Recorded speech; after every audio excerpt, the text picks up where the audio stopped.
যোৱাকালি আমাৰ বিটিচিৰ আমাৰ যিমান কাৰ্যবাহী সদস্যসকল আছিল আমাৰ মাননীয় দ্বিতীয় প্ৰধান প্ৰমোদ বড়ো ডাঙৰীয়া আৰু দ্বিতীয় ডেপুটি CM গোবিন্দ চন্দ্ৰ বসুমতাৰী ডাঙৰীয়া আৰু প্ৰিন্সিপাল ছেক্ৰেটাৰী মহোদয়ৰ উপস্থিতিত আমাৰ এখন EC মিটিং হৈ গ'ল আৰু সেই EC মিটিঙত আমাৰ বহুত কেইটা গুৰুত্বপূৰ্ণ বিষয়বিলাক এজেণ্ডা হিচাপত ডিছকাছ কৰা হ'ল প্ৰিভিয়াছ EC মিটিঙত আমি কি আলোচনা কৰিছিলোঁ একশ্যন টেকেন ৰিপৰ্টটো লোৱা হ'ল যে আমাৰ কিমান দূৰ আগবাঢ়িল কামবিলাক তাৰপিছত আমাৰ এজেণ্ডা হিচাপত কেইটামান বহুত গুৰুত্বপূৰ্ণ আলোচনা হ'ল যিটো আপোনালোকৰ জৰিয়তে সকলো বিটিআৰ বাকী ৰাইজক আমি অৱগত কৰাব বিচাৰিছোঁ প্ৰথমতে বহুত ডাঙৰ এটা ডিচিশ্যন লোৱা হ'ল সেইটো হৈছে যে child friendly and child labour free Bodoland আমি গঠন কৰিব বিচাৰিছোঁ য'ত নেকি আমাৰ বড়োলেণ্ডখন চাইল্ড ফ্ৰেণ্ডলি হ'ব লাগে আমাৰ যিমান শিশুসকল আছে তেখেতসকলে এটা ভাল পৰিৱেশ যাতে পায় এক নম্বৰ কথা আৰু চাইল্ড লেবাৰ ফ্ৰী যাতে ইয়াত যাতে কোনো চাইল্ড লেবাৰ নহয় সেইটোৰ কাৰণে পদক্ষেপ গ্ৰহণ কৰা হ'ব আৰু সেইটোৰ কাৰণে আমাৰ ডিছকাছ কৰা হৈছে যে অহা আমাৰ যিটো 28 ডিচেম্বৰ তাৰিখে আমাৰ BTCL এৰ যিটো এছেম্বলি সেশ্যন হ'ব 28 তাৰিখে সেইদিনা আমি বিশেষকৈ এই বিষয়টোলৈ আলোচনা কৰিম আৰু আলোচনাৰ পিছত আমাৰ প্লান এণ্ড বাজেটৰ কথাও আলোচনা কৰা হ'ব আৰু সেইদিনা আমি নিৰ্ধাৰণ কৰিম যে আমি এটা এমাউণ্ট আমি নিশ্চয় আমাৰ চাইল্ড লেবাৰ ফ্ৰী আৰু এটা চাইল্ড ফ্ৰেণ্ডলি এটা পৰিৱেশ গঢ়াৰ কাৰণে আমি পদক্ষেপ কি ধৰণৰ গ্ৰহণ কৰিম আৰু বাজেট কিমান মান ধাৰ্য কৰিম সেইটো আলোচনা কৰা হ'ব আৰু লগতে আমি যিহেতু অলৰেডি ইউনিচেফৰ লগত কাম কৰি আছোঁ CINI চিনি বুলি চাইল্ড ইন নিড ইনষ্টিটিউট এটা আছে তেখেতসকলৰ লগত কাম কৰি আছোঁ আমি এটা চাইল্ড ফ্ৰেণ্ডলি পলিচি ডেভেলপ কৰিবলৈ যত্ন কৰি আছোঁ বিটিআৰ চৰকাৰ হিচাপে তো সেইখিনি কথা আমাৰ এটা বহুত গুৰুত্বপূৰ্ণ এটা ডিছকাশ্যন হ'ল সিদ্ধান্ত লোৱা হ'ল নেক্সট হৈছে আমাৰ green budget and green Bodoland mission এইটোৰ বিষয়ে এটা বিশেষ স্পেচ পালে যোৱাকালিৰ EC মিটিঙত আৰু এই এনাউন্স কৰা হৈছে আমাৰ চিফ মহোদয়ে এনাউন্স কৰিছে এই বিষয়টোলৈ আমাৰ 28 ডিচেম্বৰত যিদিনা এছেম্বলি সেশ্যন হ'ব আলোচনা কৰা হ'ব আৰু সেইদিনা গ্ৰীণ বাজেট হিচাপত আমি ধৰিম এটা এমাউণ্ট ধাৰ্য কৰা হ'ব গ্ৰীণ বাজেট হিচাপত তেখেত এইটো নামাকৰণ কৰা হ'ব যেহেতু আমি জানো যে গান্ধী জয়ন্তীৰ দিনা যোৱা 2 অক্টোবৰ 2023 চনত আমাৰ বিটিআৰ প্ৰধান প্ৰমোদ বড়ো ডাঙৰীয়াই অলৰেডি ঘোষণা কৰিছিলে গ্ৰীণ বড়োলেণ্ড মিছনৰ বিষয়ে আৰু যোৱা 20 ডিচেম্বৰ 2023 চনৰ আমাৰ এই বছৰৰ 2023 চনৰ আমাৰ 20 ডিচেম্বৰত বিজনেছ যিখন আমাৰ প্ৰগ্ৰামটো হৈ গ'ল বিটিআৰ চৰকাৰৰ 3 বছৰ বৰ্ষপূৰ্তি যিটো প্ৰগ্ৰাম হৈ গ'ল সেইদিনা আমাৰ অসমৰ মাননীয় মুখ্যমন্ত্ৰী ডক্টৰ হিমন্ত বিশ্ব শৰ্মা ডাঙৰীয়া তেখেতে অফিচিয়েলি এইখন আনভেইল কৰিলে আমাৰ গ্ৰীণ বড়োলেণ্ড মিছনখন তো এইটোৰ জৰিয়তে আমাৰ যিখিনি কাম কাজ কৰা হ'ব আমাৰ এনভাইৰনমেণ্ট পৰিৱেশ মানে বৰণটো ঠিক কৰিবলৈ এইটো বিষয়লৈ বিশেষ পদক্ষেপ গ্ৰহণ কৰিব আমাৰ বিটিআৰ চৰকাৰে 1 crore বৃক্ষৰোপণ যিটো ট্ৰি প্লান্টেশ্যনৰ প্ৰগ্ৰাম সেইটো লোৱা হ'ব আমাৰ প্লাষ্টিক ফ্ৰী জন বনাবলৈ আমি এটা পদক্ষেপ গ্ৰহণ কৰিবলৈ গৈ আছোঁ আৰু গ্ৰাউণ্ড ৱাটাৰ ডিপ্লেশ্যন যিটো হৈ আছে গ্ৰাউণ্ড ৱাটাৰ ডিপ্লেশ্যনৰ ওপৰত আমি এটা একশ্যন ল'বলৈ মানে অলৰেডি এটা সিদ্ধান্ত লোৱা হৈছে যাতে আমি সংৰক্ষণ কৰিব পাৰোঁ নেক্সট হৈছে যে আমাৰ এডুকেশ্যনৰ ওপৰত কোৱালিটি এডুকেশ্যনৰ ওপৰত ফ'কাছ কৰি কোৱালিটি এডুকেশ্যন ইন বিটিআৰ বুলি নামাকৰণ দিব বিচাৰিছোঁ আৰু এই বছৰটোক এটা ধুনীয়া এটা পদক্ষেপ গ্ৰহণ কৰা হ'ব এটা ইফেক্টিভ একটা একশ্যনত চবেই আমি নামি যাম যাতে আমাৰ বিটিআৰত কোৱালিটি এডুকেশ্যনটো আমি যাতে এনচিয়ৰ কৰিব পাৰোঁ আৰু সেইটোৰ ওপৰত বেছ কৰি আমাৰ এতিয়া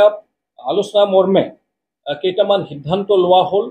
আৰু আমি কি ধৰণে একশ্যনত নামিম সেইটোৰ বিষয়ে আলোচনা কৰা হ'ল বিতংভাৱে সেইটো হৈছে যে যিমান আমাৰ ইলেক্টেড বা নমিনেটেড আমাৰ MCLA EM সকল আছোঁ আমাৰ যিমান অফিচাৰসকল আছে প্ৰত্যেকজনে প্ৰত্যেক সপ্তাহত কমচে কম 3খন বিদ্যালয় স্কুল বা 3খন অংগনৱাড়ী চেণ্টাৰ এইটো এভৰি উইক ভিজিট কৰিবই লাগিব আৰু ভিজিট কৰাৰ পিছত তেখেতসকলে নিজৰ ফটোখন আমাৰ বিটিআৰ গভৰ্ণমেণ্ট বিটিআৰ চৰকাৰৰ যিটো ৱেবছাইট আছে এই ৱেবছাইটত সেই ফটোখিনি আপলোড কৰিব লাগিব তো যিটো effective action for quality education in BTR সেই কথাটো এনচিয়ৰ কৰিবলৈ আমাৰ এইখন পদক্ষেপ আমি গ্ৰহণ কৰিবলৈ অলৰেডি এটা সকলোৱে সন্মতি প্ৰকাশ কৰিছে আৰু সেই পাৰপাছটো বা অবজেক্টিভটো বা উদ্দেশ্যটো কি হ'ব ভিজিট কৰাৰ পিছত যিকোনো বিদ্যালয় বা অংগনৱাড়ী চেণ্টাৰ সেইটো হৈছে যে 1 নম্বৰ আমি চেক কৰিম attendance of teacher and students যে আমাৰ কিমান টিচাৰ সকল বা ষ্টুডেণ্ট সকল তাতে উপস্থিত আছে থাকে এইবিলাক চেক কৰা হ'ব। এটাটো হ'ল hot cook mid day meal and food items. আমাৰ MDM যিটো চলি আছে মিড ডে মিল কি কেনেকা দি আছে, ভালকে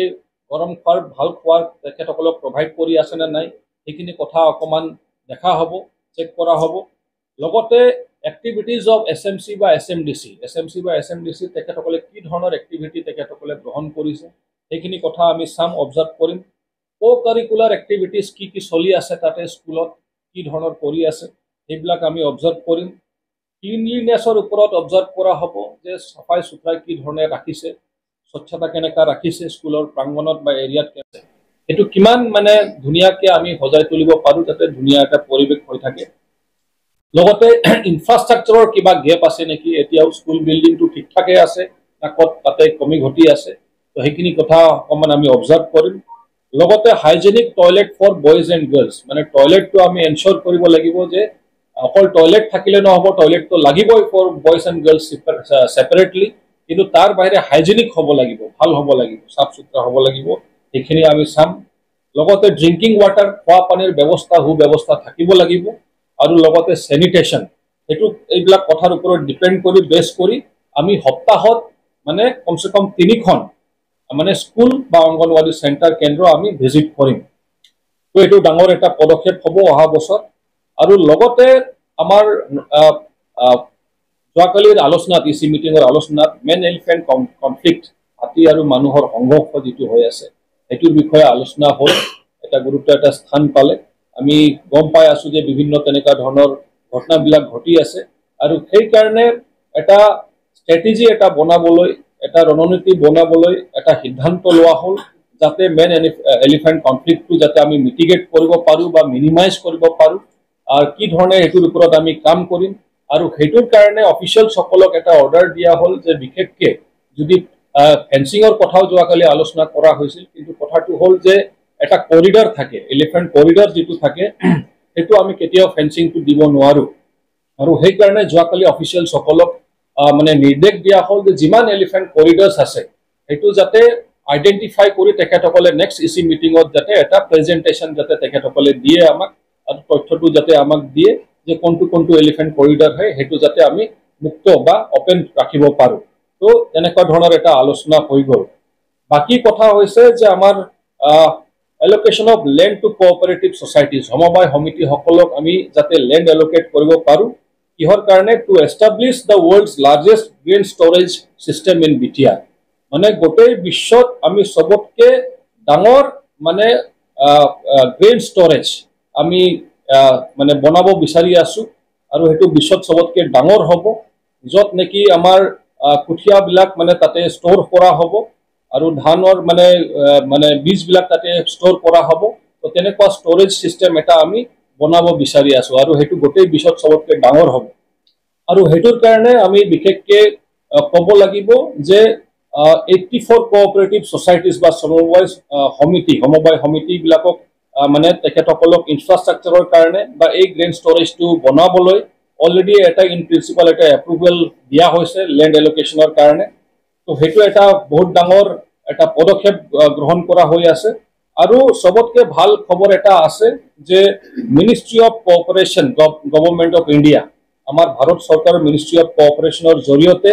আমাৰ 110খন প্ৰাইমাৰী এগ্ৰিকালচাৰ ক্ৰেডিট ছ'চাইটিজ, যাক পেক্স বুলি কওঁ, অফ বিটিআৰ, তেখেতসকলক মানে গভৰ্ণমেণ্ট অফ ইণ্ডিয়াই মানে এডপ্ট কৰিছে বা এডপ্ট কৰিবলৈ তেখেতে কথা দিছে। আৰু সেইটো আমাৰ কাৰণে বহুত ডাঙৰ কথা, আৰু ছাপৰ্ট কৰিবলৈ যে এইখনক অকল এডপ্ট নকৰে, আমাৰ বিটিআৰ 110খন কোঅপাৰেটিভ ছ'চাইটি সমবায় সমিতিক তেখেতসকলে এডপ্ট কৰিব, এজ ৱেল এজ ছাপৰ্ট কৰিব। তো সেইটো ডাঙৰ এটা খবৰ, ভাল খবৰ। আৰু সেইটোৰ কাৰণে আমাৰ EC কমিটিৰ জৰিয়তে আমি সকলোৱেই আমাৰ ভাৰতৰ honourable minister of home and cooperation government of India Shri Amit শ্বাহজী ডাঙৰীয়া, আৰু ছেক্ৰেটাৰী মিনিষ্ট্ৰী অফ আমাৰ কোঅপাৰেশ্যন গভৰ্ণমেণ্ট অফ ইণ্ডিয়া, তেখেতসকলক অশেষ আমাৰ ফালৰ পৰা ধন্যবাদ জ্ঞাপন কৰিছোঁ যোৱাকালিৰ মিটিঙৰ জৰিয়তে। আৰু এইটোৰ জৰিয়তে আমি আগবাঢ়ি যাম যে গোটেই বিশ্বত আমাৰ মোটামুটি চবতকৈ ডাঙৰ এটা গ্ৰেইন ষ্ট'ৰেজ পাবলৈ সক্ষম হ'ম, আৰু around 4,30,000 members of cooperative societies তেখেতসকলে বেনিফিট হ'ব 4,30,000 মেম্বাৰ্ছ আমাৰ সমবায় সমিতিৰ মেম্বাৰ্ছসকল তেখেতসকলে লাভ